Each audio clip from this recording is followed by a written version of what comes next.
Yo, top of the morning, top of the morning. What's up, what to do, y'all? It's yours truly, Mr. PSA. I am the public Sony's announcements on Instagram. I am Sony Reviewed on YouTube. Today, we're going to talk about Venice, Italy. There's a lot of hype about that city. I've never been there. Before I get there, I want to do my research and find out what's there to do. So I'm going to watch this video.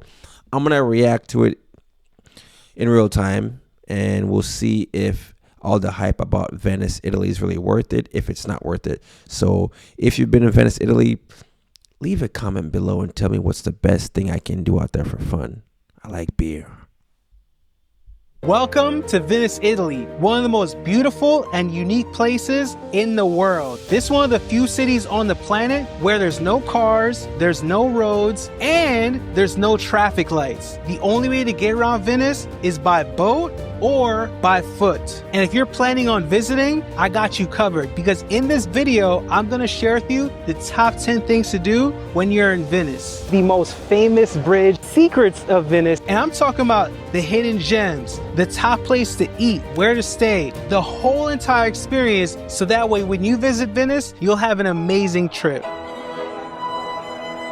Number one, where to stay. I stayed at 2 different hotels while in Venice because I wanted to have a different experience. Some people prefer just staying in one hotel during their whole trip. Me, I like to switch up a bit. So the first hotel was the St. Regis in Venice, and we're about to go inside. Come on, follow me. And let me tell you something. The St. Regis Hotel in Venice is hands down one of the best hotels in the city. This hotel is stylish, modern, and right on the Grand Canal. So you're literally in the heart of everything. The rooms are luxurious with a clean contemporary design, and the view from the terrace is crazy. You can literally sit here with a drink, watch gondolas and private boats drift by, and take in the views of the amazing landmarks right on the Grand Canal. The second hotel is the Gritti Palace. This is the most expensive hotel in Venice, Italy. If you want to feel and live like royalty, this is where you stay when you're in Venice. This place is pure classic elegance. The decor is from another era, the chandeliers, antiques. It's like stepping into a 16th century palace. All right, guys, so checked into the hotel. Now I'm gonna show you guys the room. Come on, follow me. So this is my room in the Gritti Palace. As you can see, it is old money. Like, if you look at just all the decor on the wall, is absolutely beautiful. The bed, wow, this is like a cloud. Not open this, but look out the window. I don't know how this works, but yeah, wow. Then you also have a nice little desk area here. If you want to sit here, handle some business, do some work. Very nice mirror. I'm loving the detail. Then you also have a nice little bar area here, some waters and wines and TV, everything you need, everything you need. Now let me show you the bathroom, his and her. Look at the detail. Toilet. Then this is where you wash your bum, because that's big in Europe. For some reason, we don't have that in America. Then look at the quality of this. Yo, this hotel looks nice, but I think the whole objective of the hotel is for them to want you to be outside. If you looked at it, this desk was small. Everything in the room is smaller except for the shower. I think a lot of the times when something is smaller in the hotel industry, they're trying to push you mainly to be outside to enjoy. But so far, I like the marble. If you look right now in the shower, the marble walls, that looks unique. That's something, I'm a type of person, I like old school things. So this hotel seems like it'd be my type. This robe, see that? Looks legit. And the service is next level. From the restaurant offering fine dining right on the canal, you honestly don't even need to leave the hotel to feel like you're in the heart of Venice. So here's what I'll tell you. If you want a modern and luxury experience, both of these hotels are great options. Now, here's what I will admit. Both of these hotels are on the pricier side because I did want to have, just kind of a luxury experience while in Venice. What I'm going to do for you is I'm going to create a guide and drop in a description with more hotel options on the different pricing spectrum, so that way you can see the variety of pricing and have more options. Number 2, you want to visit the Rialto Bridge. This is the most famous bridge in Venice. Literally, this is the place to be when you come to Venice. You got the boats going by, the gondolas. It's just amazing out here. Thousands of people from all around the world. This is the most iconic bridge in Venice, and it's also the oldest bridge that crosses over the Grand Canal. And this is easily the #1 photo spot in Venice. So I would highly recommend that you get there really early in the morning or just after sunset, so that way you can have some amazing photos here without the large crowds. Number 3, Piazza San Marco. This is the heart. When I say the heart of Venice.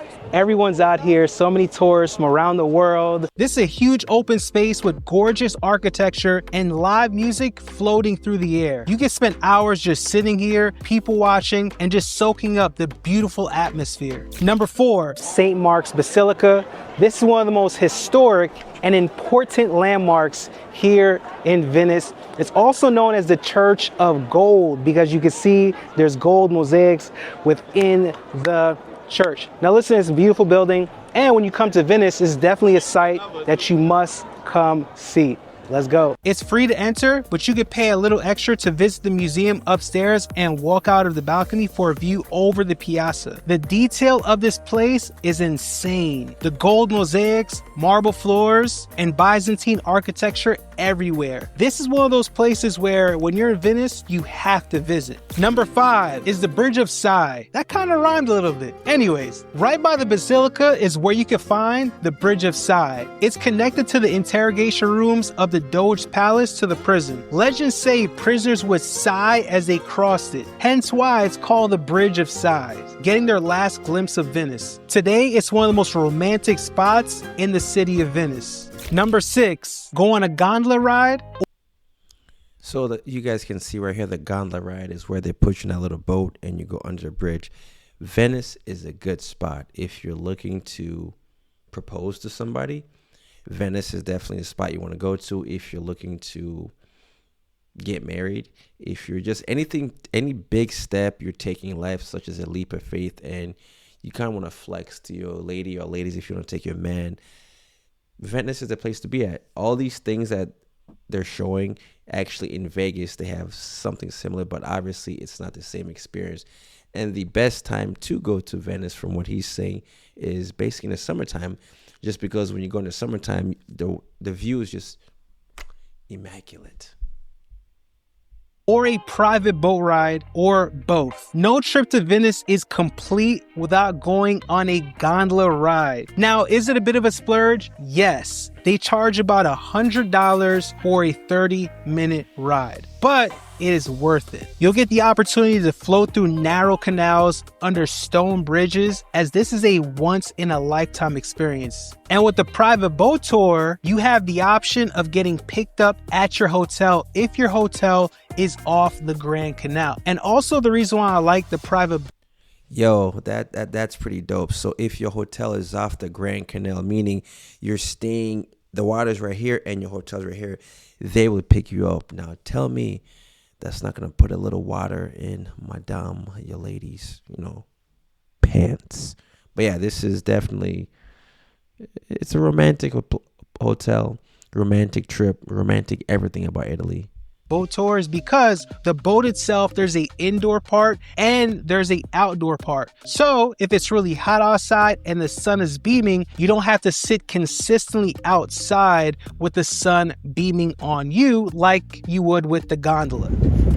Now, another reason why I really like the private boat tour is because not only do you get to experience going around the Grand Canal, but the private boat tour that I went on, they also took us to the residential area, which is where a lot tourists don't really go to. So we got the real behind the scene local experience because our driver was a local. So this is a really cool experience. It was a very immersive experience, and I would highly recommend. I actually booked this private boat tour on Viator. It's a website where you can book a ton of activities and excursions. That's how I found that tour. But needless to say, you definitely want to tour Venice from the water as well as on foot. Hey, really quick, I just want to shout out the sponsor of this video, which is Viator. See that boat tour that I just showed you guys? I booked that using Viator. Viator is the ultimate planning tool to book travel experiences all around the world. Viator's app and website makes it easy to explore over 300,000 travel experiences, so that way you can do more with Viator. I'm currently here in Venice, Italy, and not only was I able to book that boat tour, I have access to many other activities while being in Venice. This is why I've been using Viator for years when it comes to booking travel experiences, because it just makes traveling the world so much easier. And my favorite part about Viator is that they offer free cancellation up to 24 hours before your experience, so that way you can book stress-free. I'll leave a link below in the description with all the details, so that way you can book your next experience with Viator. Number 7, Doge Palace. Once upon a time, this was the home to the rulers of Venice. Now it's a museum for the secrets of Venice, and you'll see gold ceilings and a whole bunch of cool stuff. We're about to go inside, and I'm gonna take y'all on the adventure with me. Let's go. You'll walk through grand halls, secret chambers, and even cross the Bridge of Sighs. This was hands down one of my favorite experiences while being in Venice. Especially if you're an art lover, you'll love Doge's Palace. Number 8. Piazza Contarini del Bavolo. Now this is a hidden gem. Not a lot of tourists know about this place. It has this super unique spiral staircase that leads to an amazing rooftop view over the city. And again, not many tourists come here, so it's peaceful, it's quiet, and it's a vibe. There's a small entrance fee to get in, but it's truly worth it. Number 9, at Cafe Florian.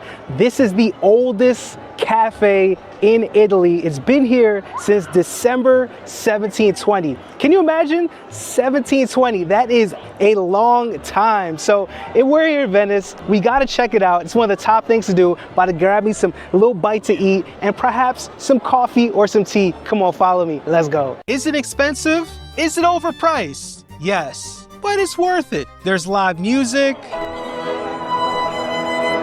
silver trays, historic charm, and it's a total classic Venice vibe. Being here, you won't regret overpaying for coffee and drinks and snacks. It's a part of the experience. Number 10, visit Burano. Take a day trip to Burano, one of the prettiest islands near Venice. It's famous for its bright colors.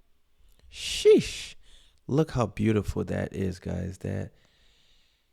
And one thing I do like about it is you got the water right there. That just looks beautiful. It looks like he said this entire city of Venice, basically there's no vehicles, absolutely no vehicles. So if you're going to get around, it's all by boat, which is definitely something that would be an amazing experience. Now, if you have fear of water, then this probably is not the place to go, but it looks like a beautiful place to go. And this is adding Tanzania, adding Zanzibar, adding Venice to my places I'd like to go in 2026. So if you guys see me in 2026 in Italy doing a reaction review video, know that, yeah, it's because I saw it right here. Colored houses, lace making traditions, and quiet canals. Walk around, grab lunch by the water, and bring your camera. This place is Instagram heaven. Now, time for a bonus. Food. When you're in Venice, eat a lot of it. The food is amazing out here. And I'm gonna share a couple recommendations with you that I really enjoyed. Number 1, Baccaro Quebrado. This is a tiny local gem that serves up some of the best pasta in Venice. No frills, just flavor. Authentic, affordable, full of soul. This is a really cool experience. This was a place I found on Google. It had a lot of great reviews, and I said, man, the reviews are so consistent and good.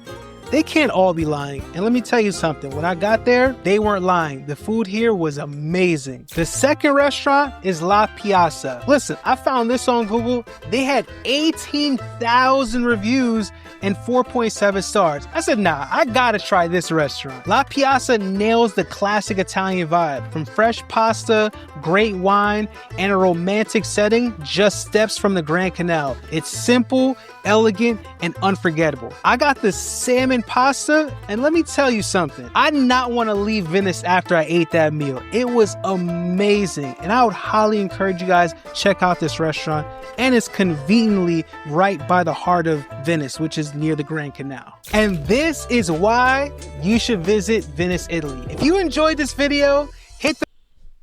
So that adjourns the video. We just did a little tour of Venice, Italy, and I'm not gonna lie to you guys. I am pretty sold on Italy. Few things that sell me on wanting to go to Italy is being in Venice, and everything is by boat. That is by far the coolest thing. Although I am afraid of water, but I'll still do it. The fact that all the buildings and houses are multicolors. I'm a type of person who likes color. I like that. Yeah, when you go into Venice, it's a romantic city. You can bring somebody to propose there, celebrate engagement, celebrating a job or anything. Yes, it is expensive, but I always say look at it as a vacation, as life changing. When you go on vacation, what did you learn? What can you bring back home? I always say look at a business idea or look at something to do. But for me, I definitely, this place looks fun. It looks beautiful, interesting. Until next time, like, comment, subscribe to the channel. Remember, just travel, just travel, just travel, and get your money up, get your money up. And to anybody out there, happy birthday to all my good and bad people. Mwah.